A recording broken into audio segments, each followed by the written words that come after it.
I suffered through immense lag to bring you the ultimate cultural hegemon that is France. One dream I've always had was to make all of France, including the fake country of Belgium, French. Obviously, doing so territorially isn't so tough, but what about actually making the people there French?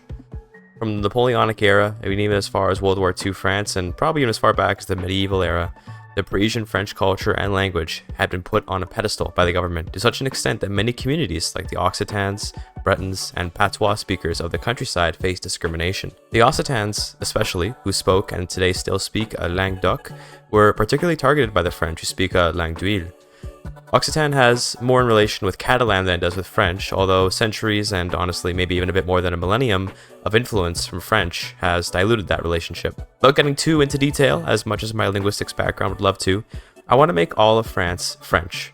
The only problem is that in Victoria 3 assimilation is quite weird. You see, Occitans can never be assimilated into French culture if they're living in their homelands, even though that's not very historically accurate. The only way we can Frankify the Occitans is basically by importing tons of migrants and assimilating them instead. Not to spoil the run early, but yeah, that's the plan, and to pull it off, I'll be forming La Francophonie and creating a globe-spanning empire. We're going to create a world full of prosperity for all without becoming a menace to the world. Instead, it'll be through great economic planning, leadership, and a lot of bankrolling that will bring most of the world under French dominance.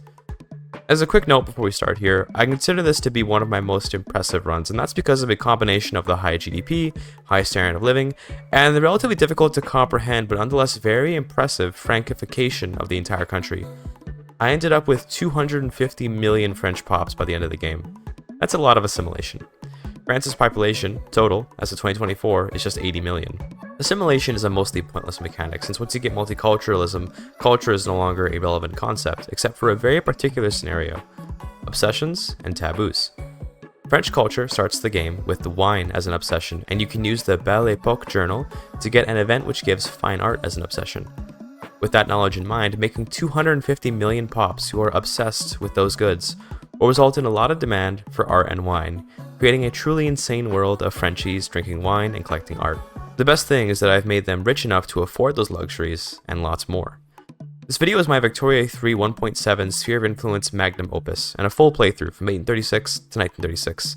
It's definitely my most impressive run, and I hope you thoroughly enjoy it, and all the strategies I used to pull it off. I'm going for a pretty standard France start here.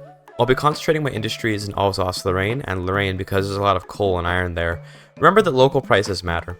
If I make my steel in the same spot as my coal and iron, they'll be able to make more profits. For tech, I'll be grabbing the water tube boiler, which will make my mines a lot more efficient, and finally I'll be queuing up some coal and iron and adding a resource decree to Alsace-Lorraine.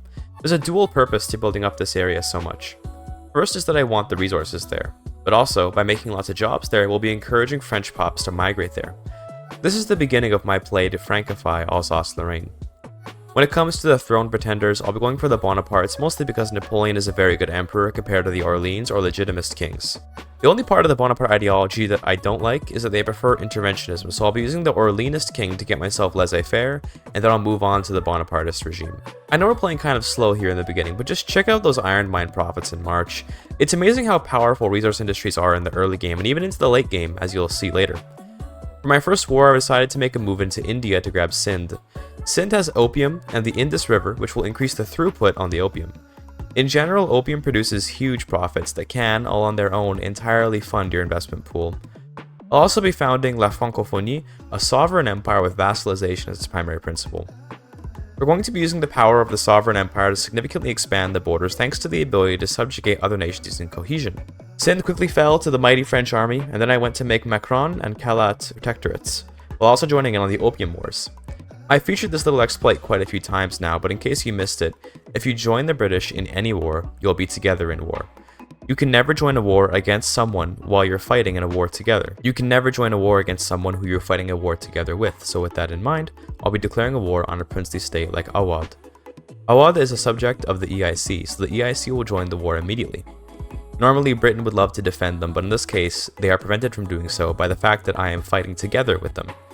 The important detail here now is that if an overlord fails to protect their subject in a war, that subject goes free when the war starts, so the EIC will be forced to be free as a result of this war. I don't really care to add any war goals or really achieve anything in this war, since the main goal is to liberate the EIC. Pulling India away from Britain significantly weakens their entire market and loses them a ton of prestige, so this move is powerful for just about any nation to go for if they're looking to compete with or defeat Britain. For a company pick, I chose the basic iron and lead mine company just for the construction and throughput on the iron. I started the game with Dolphus Mieg AC, which is perfect because it covers coal mines and clothes but gives assimilation as its prosperity bonus. We'll be needing that assimilation for the plan to assimilate the nation. I ended the war with the EIC in a white peace, and the Opium War ended, which resulted in the EIC fracturing into 1,000,000 pieces thanks to the newfound independence. The nice thing about this is that much of the EIC is held as non-incorporated states by the princely states, so I can take them for very little infamy. When a state is unincorporated, it costs half as much infamy to take. We're going to start with Bombay, then I'll get lucky and demand Andhra, which Nagpur will give to me, of course. Same goes for Madras. This is costing me a tiny amount of infamy in return for millions of workers that I will eventually assimilate and tons of arable land. Thanks to these conquests, I've already got more GDP than anyone but China, and I'm almost ready to welcome Napoleon to France. There he is, in March of 1842. Napoleon is very useful because he's highly popular and he's ambitious, which reduces the cost of decrees.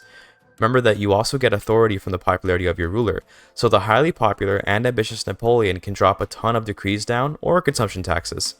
Unfortunately, I can't cement Napoleon's control until the homesteading revolution goes away, which is a bit annoying. While working on that, I've been bankrolling Sardinia Piedmont to try and get them into my power block, with the hope of getting Savoy and Provence off of them, and eventually subjugating them using my sovereign empire. I'm even working on Belgium and the Netherlands, which are natural expansion paths for France. The thing is, the infamy on conquering something like Belgium is crazy, so I'd much rather just peacefully acquire their land.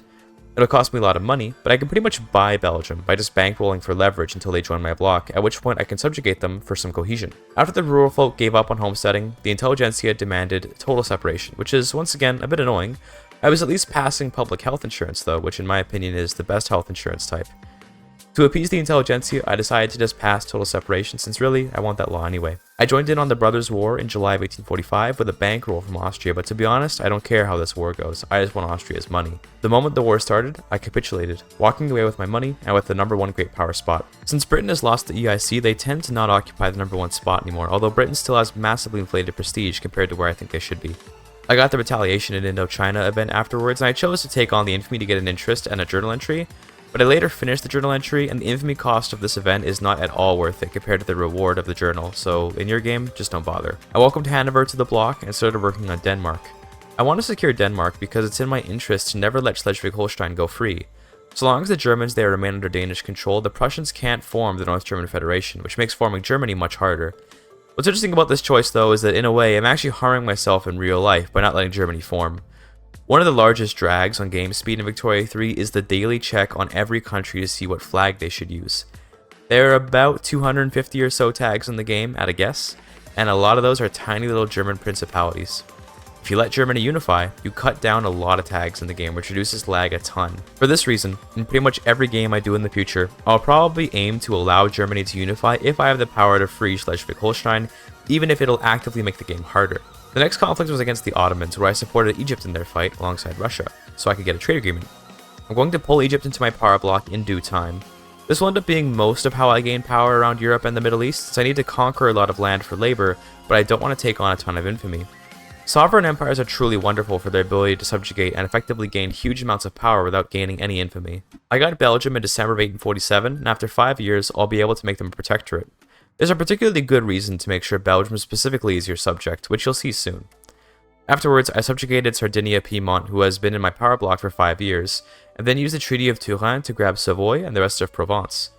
I now have the modern-day continental French borders, although we will of course not be stopping there. While I was developing my friendship with the Netherlands, the British decided to attack them, and I of course will not stand for that. So in return for the opportunity to liberate Ireland, I will be protecting the Netherlands. Of course, I'll be bringing Ireland into my power block once they're free. The British, seeing this war as a colonial war in Africa, are keeping most of their men in Africa. Their island is open, but before I can go for a naval landing, I'll be addressing the natural borders of France.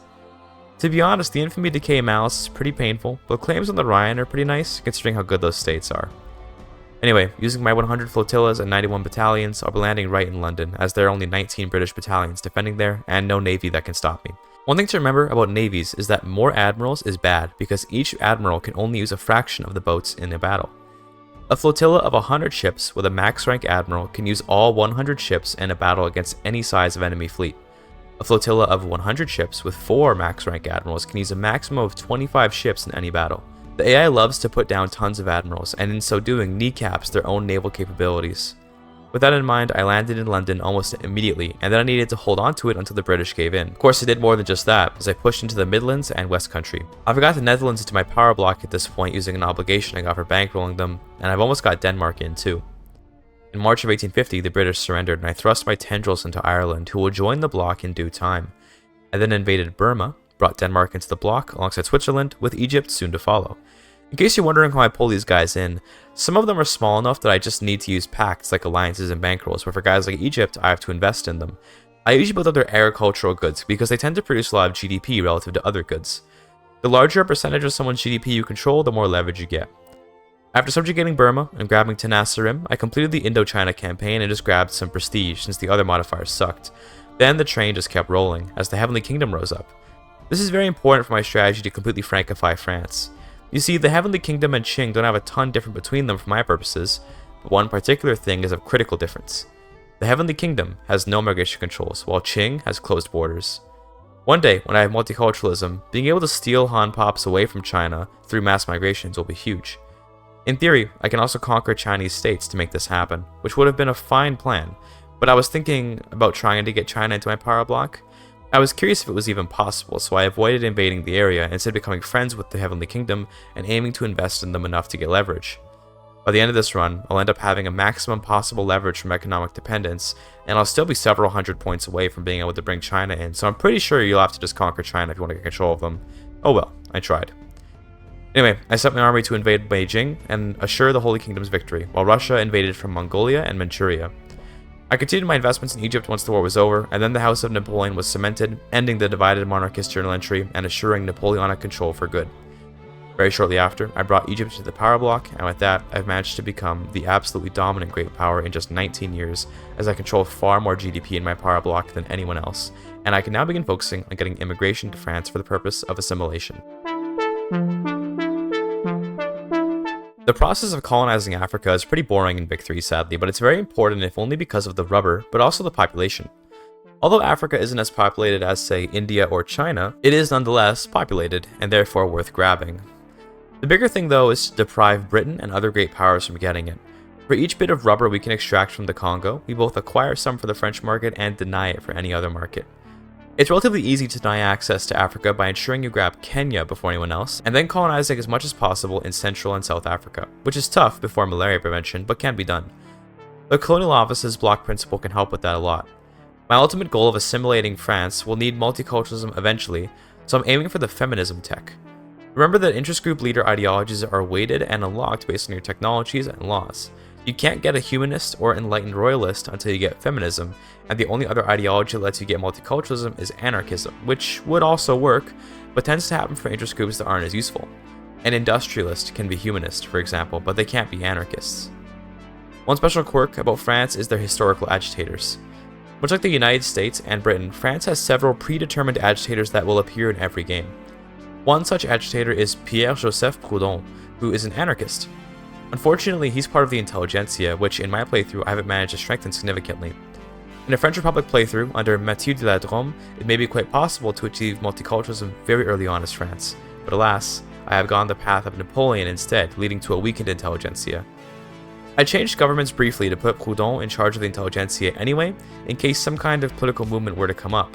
I even tried to drop taxes and maintain a horribly illegitimate government with just the intelligentsia to maybe try and force multiculturalism through, but I don't even have the tech to get it yet, so I instead left Proudhon in charge and hoped for a political movement in the future. Nonetheless, it'll be a long while until multiculturalism gets passed, so it's not much to worry about for now.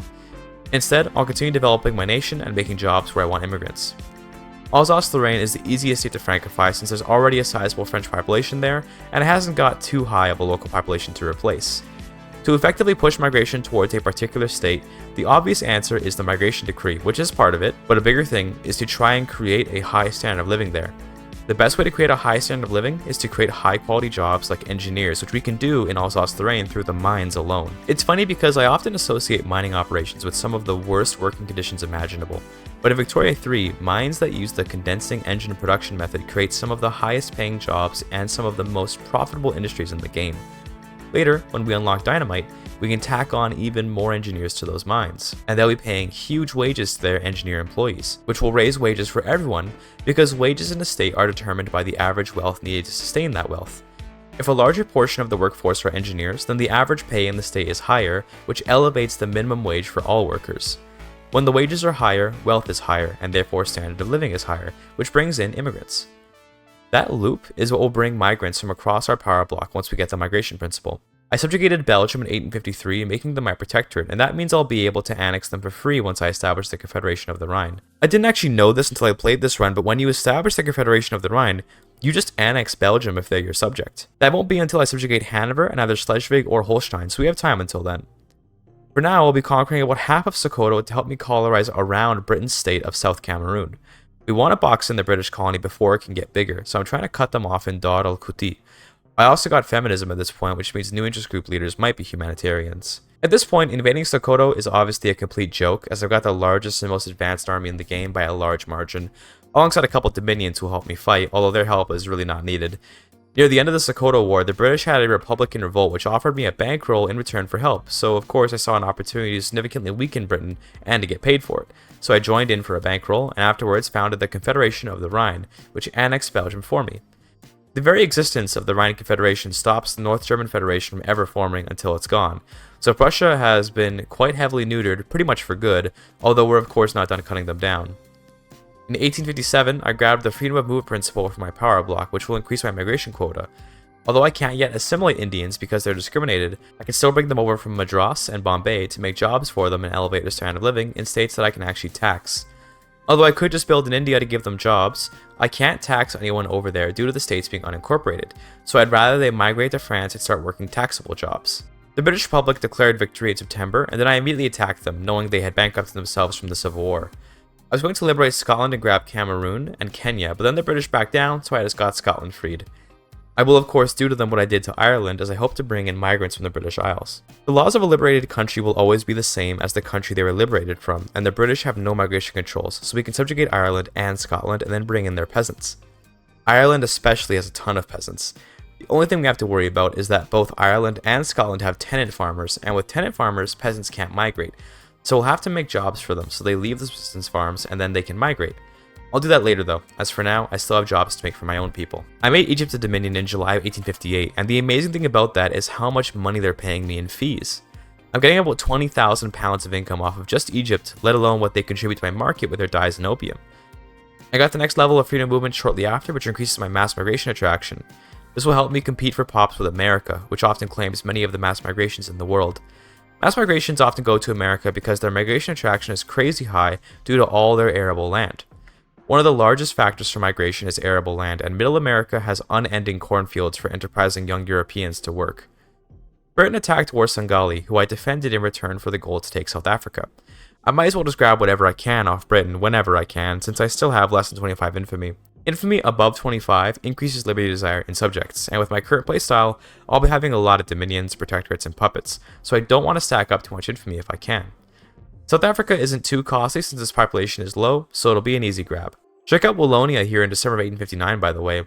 We've already got tons of mass migrations coming into Alsace-Lorraine and Lorraine, alongside now Wallonia itself. Wallonia and Flanders are relatively tough to assimilate because of their high local populations, but they also have very good local resources which make for an easier time to create high-value jobs that will bring in migrants. Don't underestimate the power of railway transportation on your mines, as by getting rid of laborers, we open them up for the opportunity to work instead as engineers as the mines expand. We prefer laborers to peasants since their wages are higher, but ultimately we want machinists and engineers above all. I got a demand from the Ottomans to transfer to Egypt, which is just hilarious, as I assume the Ottomans think they're being little opportunists due to my war with Britain, but obviously they will get absolutely trounced in a war with me. I'll be liberating Syria, Iraq, and Bulgaria to weaken the Ottomans, and as well to bring more nations to bring into my power block. Iraq especially is good in the late game for their oil, as one of the resources France actually really lacks is oil. The Germans get it in Hanover, and the British get it in India, Canada, and other colonies. The French only get oil in theory in Guyana and the Sahara, and whatever they can grab in Africa. With Iraq, we'll have all the oil we'll need for the late game. The Ottomans quickly capitulated as I was working towards commercialized agriculture, which will be great for getting my capitalists to invest in some farming. As we lose peasants to better and better jobs, we will have grain shortages, since peasants make most of the grain, but we can invest in some farms in Madras and Sindh, where there are very nice agriculture bonuses. I'm going to set up a nice manufacturing sector in Maine and Orleans with the hopes of just getting a strong consumer economy going. We want to elevate the standard of living, and part of that will include cheapening goods for our pops to consume. Also, I just want to make some profitable industries that can make profits themselves, while also giving a supply chain for all our iron and coal to go towards. Ultimately, the most profitable industries will usually be mines and rubber and oil and all the basic resources because their inputs are relatively cheap to get, while their outputs are the base of just about every industry. I'm building a ton of steel, glass, and explosives in Maine because I'm swapping over to steel construction methods, which will be very expensive and will require all these goods, but ultimately the significant gain in construction speed from steel construction is well worth it. I grabbed Vassalization 3 in December of 1862, which pretty much completes my block. Colonial offices makes it cheaper to conquer unrecognized countries and helps my colonies in Africa expand faster. Vassalization gives me authority for each protector, which I can spend on migration decrees in the places where I need assimilation, as well as the actual assimilation decree itself. Construction 3 lets me use the God tier construction company, and of course freedom of movement lets pops move from my members into my country.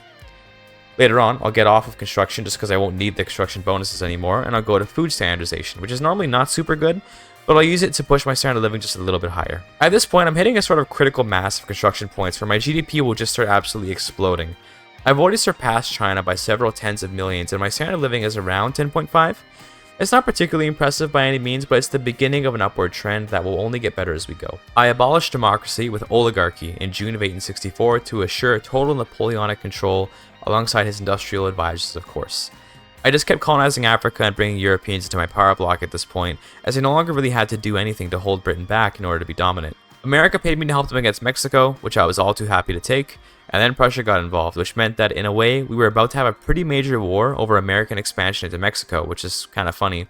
Quick lesson here, by the way, if you are ever very close to being able to get a nation as a subject by taking their side in a war, but can't quite make it, try swapping out your government for one with their exact interest groups. It might just tip you over the threshold like it did here for me with Portugal. I put the landowners in for a moment, sent them this way, then changed the government back once they agreed. This isn't always possible if you have parties, but in some cases it can get you a free subject.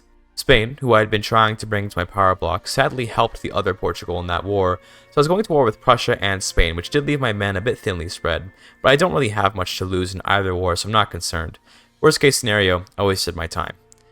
I focused on defeating Prussia first, who was losing handily in the Rhineland, and once they fell, I turned around to the Spanish front to go push them back to Madrid and fight for Portugal. I didn't even really need to though, since the Portuguese surrendered after Lisbon fell from a naval invasion, and the Spanish had no war goals, so the war ended. I then led America invade Mexico and didn't really do much to help because I didn't need to. I'd have capitulated, but the Mexicans demanded reparations from me, so I waited out the war. I attacked the Congo, which Spain didn't like, so as punishment I added war goals to liberate Andalusia and Catalonia, which I was hoping would weaken Spain enough that they'd stop resisting me and join my power block eventually.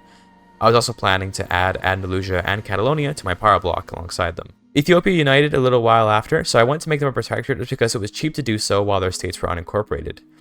I wanted to ensure my hegemony over Britain, so I attacked them with the intent to grab Cameroon and Kenya, which added up to a lot of infamy, but I consider it worthwhile to just lock the British out of Africa entirely.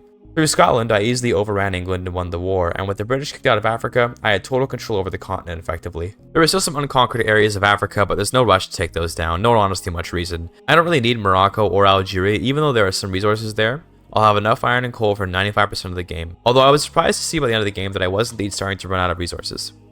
I'll have to wait for malaria prevention to be able to colonize most of the Congo in a timely fashion though, so although much of Africa is missing from my borders, I'll get there in due time. Check out my population graph here in 1873, by the way. Check out my population graph here in October of 1873.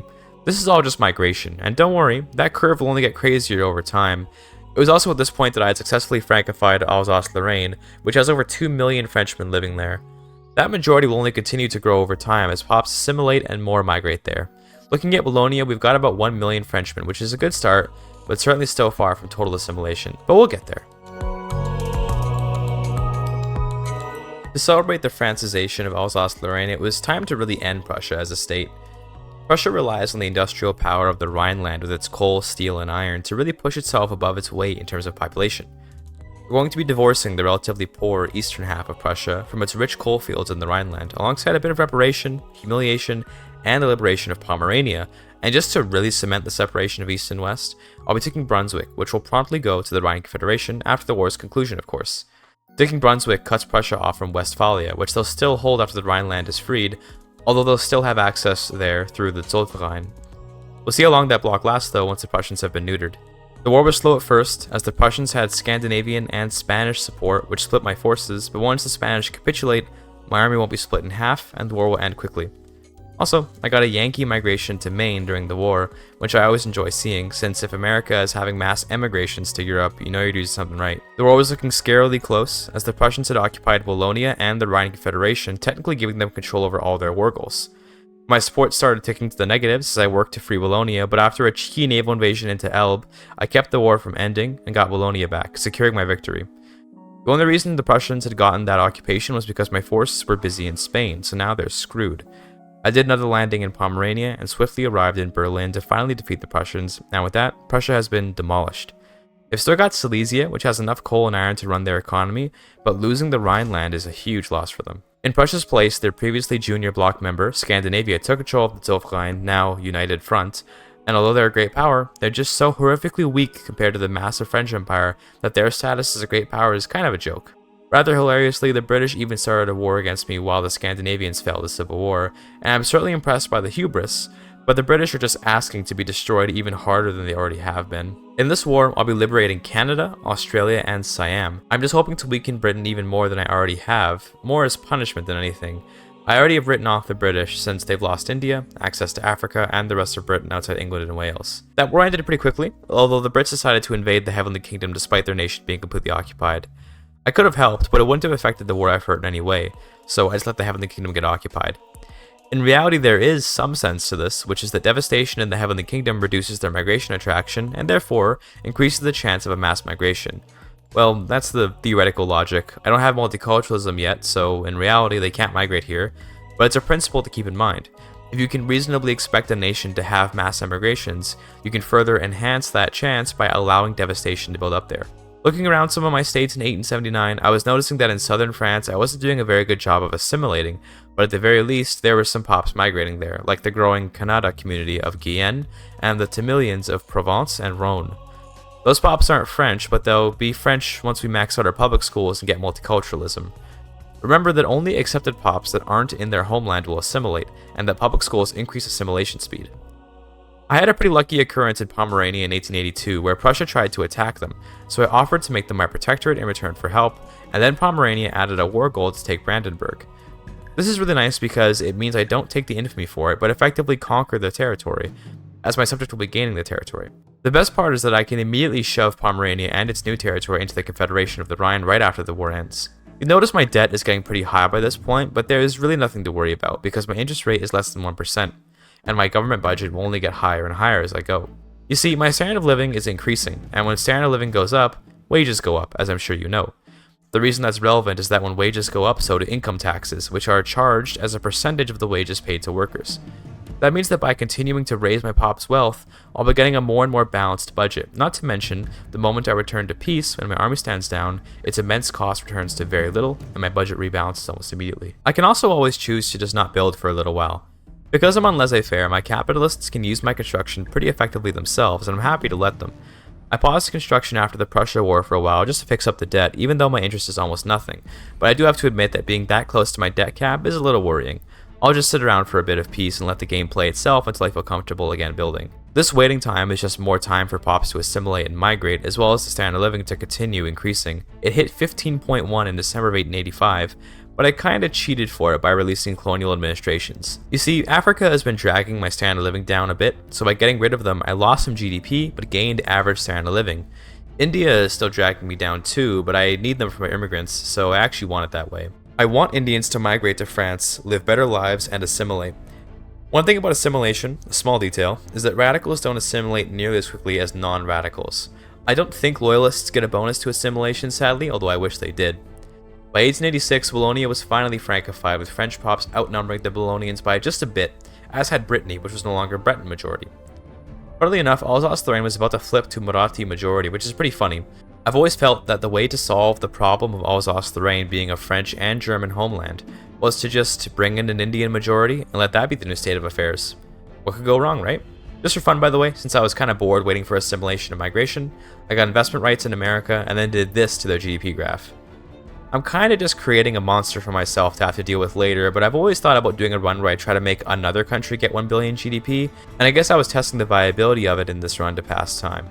Looking at the GDP ownership map in 1888, I've got significant control over both the American and Chinese markets, but sadly, both countries are just a bit too big to reasonably pull into a power block.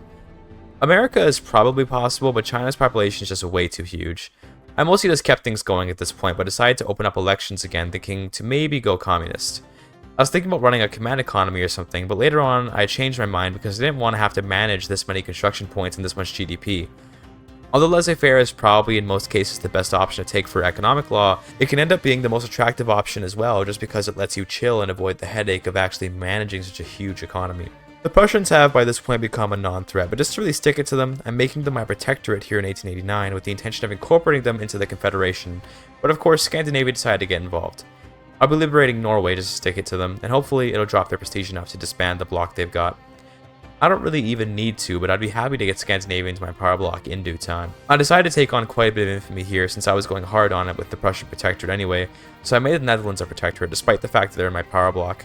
This is because they had a civil war and had left my power block, and throughout basically the whole game, they never dropped below major power rank, which would have let me subjugate them.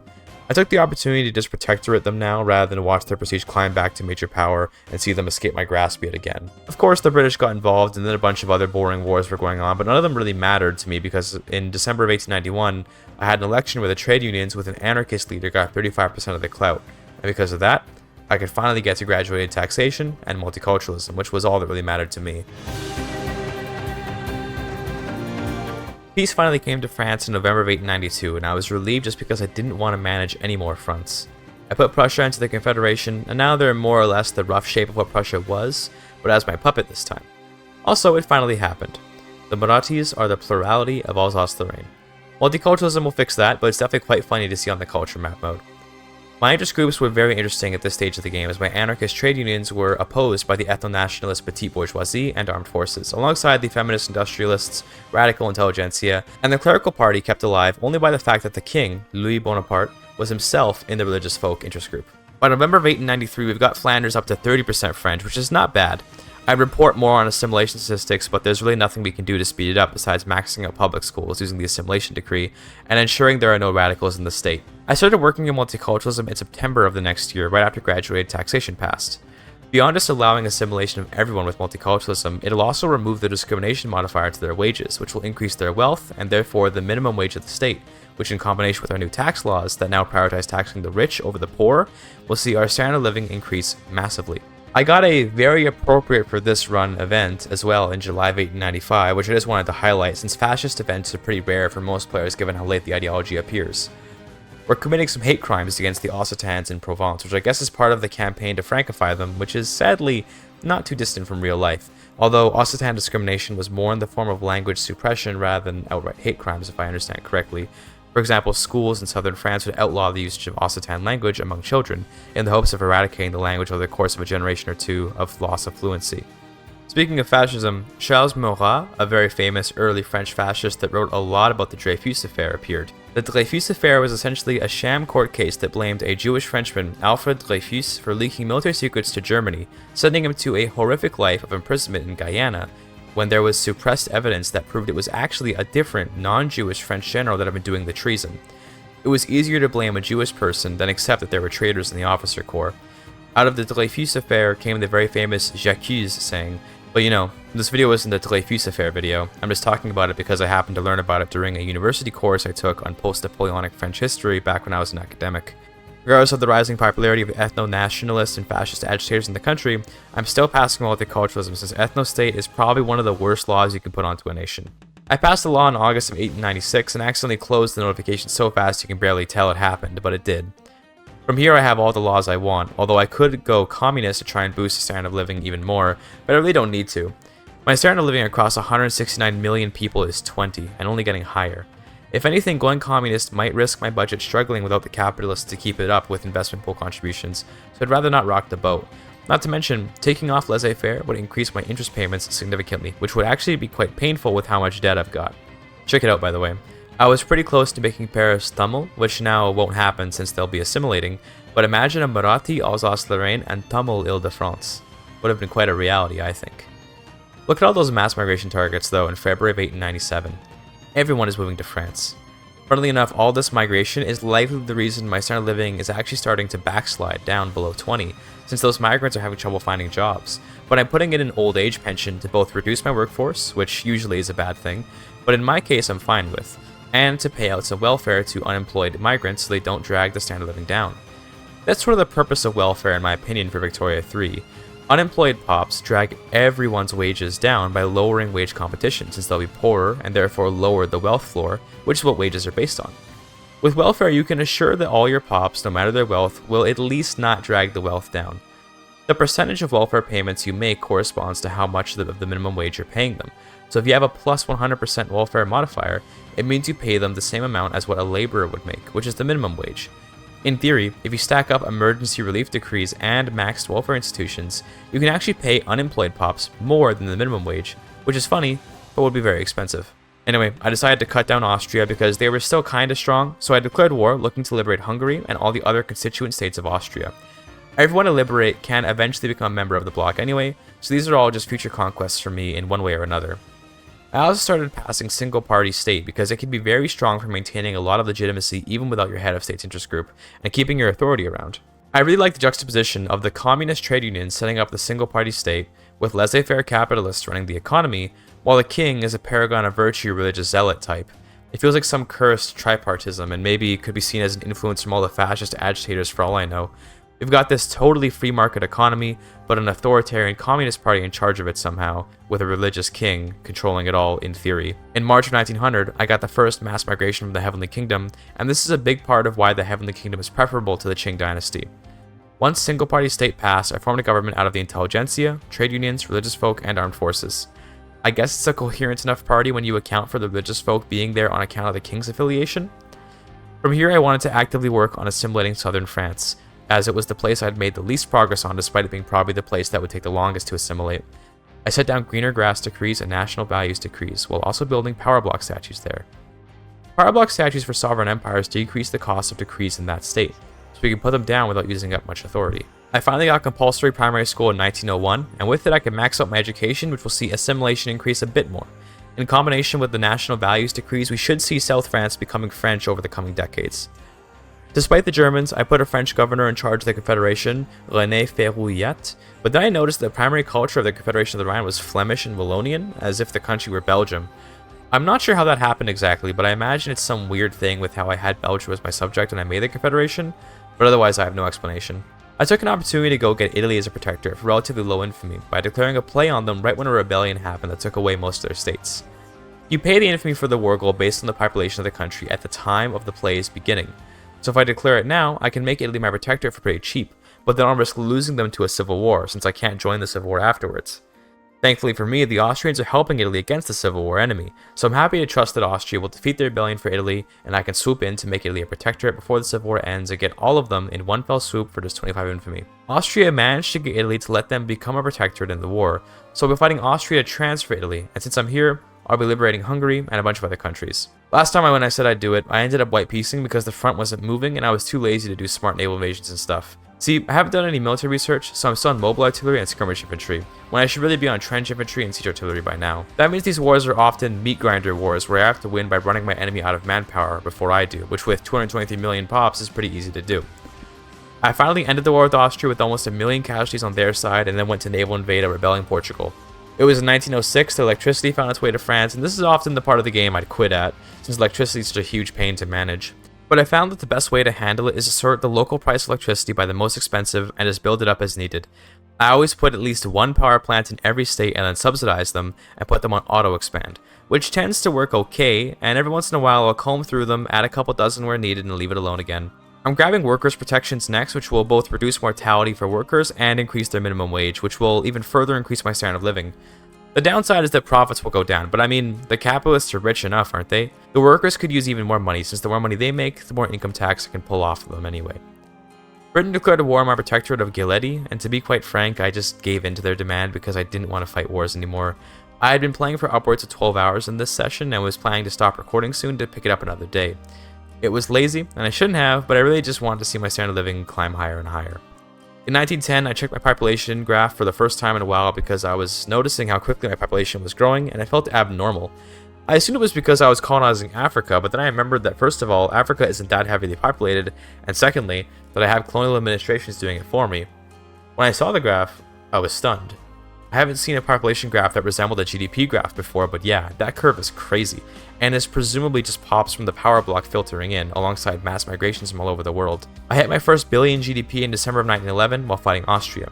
I freed Slovenia and Croatia, again in the hopes of bringing them into my power block, although I stopped pursuing as much micromanagement on the power block stuff eventually, as I realized I had plenty of migration just from mass migrations from Asia to cover me for Occitania. At this point, I'll be skipping a lot of time, mostly because I'm mainly just making power plants and not building much else, and leaving most things to my private sector to handle out of laziness more than anything. In 1916, I made a sweep of Occitania to check my progress. We need just over 1 million more French pops in Aquitaine, about 3 million more in Languedoc, only another 100,000 or so in Provence. We've already Frankified Rhône and Auvergne-Limousin. We've also got just an enormous number of pops in all of our states. I had actually considered ending the run there, but I decided the job wasn't done until all of Occitania was French, so I kept on going the next day after a well-earned rest. The Occitans are the most numerous minority of France, but I've got tons of migrants to outnumber them and then assimilate. It'd be a really fun challenge to try to assimilate no one and just have the country filled with minorities, but that would require a different strategy for sure. Oh hey, check out that 0% interest rate by the way. Of course, it's only temporary since one of the modifiers isn't permanent, but it's always fun to see for sure. Considering I don't plan to conquer much more in the game, I swapped off of colonial offices to food standardization in 1918 with the hopes of edging my standard of living past 25. It did exactly that, as I reached an average of 25 standard of living on a country with 287 million pops and growing. I consider that already to be pretty insane, although it's of course being helped by workers' protections and an old age pension alongside robust healthcare. This country is basically a neoliberal welfare state in many ways, as we've got this hyper-capitalist laissez-faire system, but the government taxes it to be put towards benefits for everyone. I checked on Aquitaine once again in 1921, and we're still behind by about 1 million pops, and I realized one issue I'm running into without realizing it is that my high standard of living and workers' protections is making everyone die less, so the Occitans there are gaining population much faster than they would otherwise. Obviously this applies to my French pops too, but the growth of the Occitan pops is keeping pace with my assimilation speed. Nonetheless, eventually the assimilation will win out since it gets faster and faster the more minorities appear, but it's interesting to note that higher standards of living, increasing birth rate, is somewhat affecting this run. I hit 1.5 billion GDP in 1924, which is about where I'd peak. It's not that I can't go any further, it's that I'm not willing to. I've built every coal and iron mine that I can, and I got the highest level tech for mines which gives them an insane output, but now I need oil for it. Thankfully, I've got Iraq. Without my ability to put migration decrees there, the Iraqi oil rigs just won't have enough workers, so Iraq needs to be annexed. I annexed them the following year in 1925, put down the decrees, and built up the oil rigs. My standard of living was dropping mostly because more immigrants were coming in and I just couldn't make them jobs fast enough unless I wanted to build more, which would require me to, imagine this, pay attention and play the game. By this late in the game, my goal is just to get through, is how I look at it, and no matter what I do, assimilation and immigration are happening, so my goal is being achieved. Check out Wallonia here in 1927 by the way, over 30 million people there. Absolutely insane. Belgium today only has 11 million people total. This is just Wallonia with over 30 million. I entered the 1930s with a 24.5 average standard of living, which is still impressive to me, and still a 1.5 billion GDP. It was in November of that year that I completed the Francization of Occitania, but it was still a different shade because it was only barely a French plurality there. So I played on, hoping to get a perfect shade of French blue in there. It's also all atheist by the way, which I forgot to mention before, just because I forgot I even changed state atheism. Since I was pulling in massive numbers of immigrants to Iraq for oil, I made Basra Dutch by total accident, and Mosul was getting colonized slowly too. It's always fun to create things that would, if this game were real, become huge issues later in history. I unlocked tanks for the first time in my over 1,000 hours of Victoria 3 and decided to make use of them at least once. I went after Britain with a combination of heavy and light tanks and some mechanized infantry. I watched my standard of living crawl back to 25 as my tanks rolled through Britain. I was unfortunately unable to make all of France one shade on the culture map mode sadly, as the French plurality wasn't quite enough of a majority to change the shade in Languedoc and Aquitaine. Nonetheless, I reached 1936 and got to look upon the fact that I had ended the game with over 250 million French people in the country. That is just absolutely insane. That is an immense number of people, and it was enough to make all of continental France French. The GDP hit 1.8 billion at one point, and the standard of living peaked at 25.5. Just look at that population graph though. That to me is the most impressive thing, as it curved up like it was my GDP graph for a while there. That's just an immense amount of immigration. As one last hurrah, I wanted to see how high I could get the GDP and standard of living if I just subsidized every building in the country for half a year, since I imagine profitability is a bit of an issue with how high wages are under this standard of living. I played to May of 1936, and the GDP actually dropped, likely because some goods prices were out of whack, but the standard of living hit 25.7. Not bad at all. Looking at my census data, we can see that the largest pop cohort was actually a massive 3.25 million population of Hindu Tamilian farmers in Madras that were prosperous, just living on the rice farms that were basically feeding the entire country. The highest standard of living pop was a group of 26 Italian Catholic capitalists in Occitans working at a trade center, while the lowest standards were among some atheist fur machinists in Equatoria. My highest productivity businesses are my trade centers, manor houses, and financial districts, of course, with the financial district of Burgundy being the highest productivity of all. Strangely, there's a huge lack of bureaucrats in there, which is likely just a population issue since I subsidized everything in the country, which may have ripped workers out of that building for other buildings. After that are the oil rigs, which are just raking in cash for their owners. Check out the coal mines in Wallonia. The only good I'm lacking is oil, and that's still creating almost 300,000 in profits. Just obscene amounts of money. In terms of my highest GDP states, I was actually amazed to see that Madras makes the most GDP in the country. There is 106 million pounds of GDP in Madras, and basically all of it is just rice, which feeds the entire market. Madras accounts for 7% of the GDP and produces 76,000 units of grain out of the total 131,000 sell orders. I don't even have enough railroads here, which is causing the price to be significantly higher than it would be if I built more railways here, but again, it's likely an issue from subsidies taking workers out of the rails. I've got Rosa Luxemburg in charge of my trade unions, and she's extremely popular. Perhaps in some time, if I continued the game, I'd go communist with the quite old Rosa leading the republic, but like I said before in the video, laissez-faire lets me chill and not pay as much attention. I acquired almost every technology in the game, but definitely I'd have to have built my universities much earlier to pull it off. Check out Mosul, by the way. We've got a huge amount of Han immigration there, as we've basically turned Iraq into an oil field full of foreign workers. Dutch Basra, Han Mosul, and Mashriqi for now, Baghdad.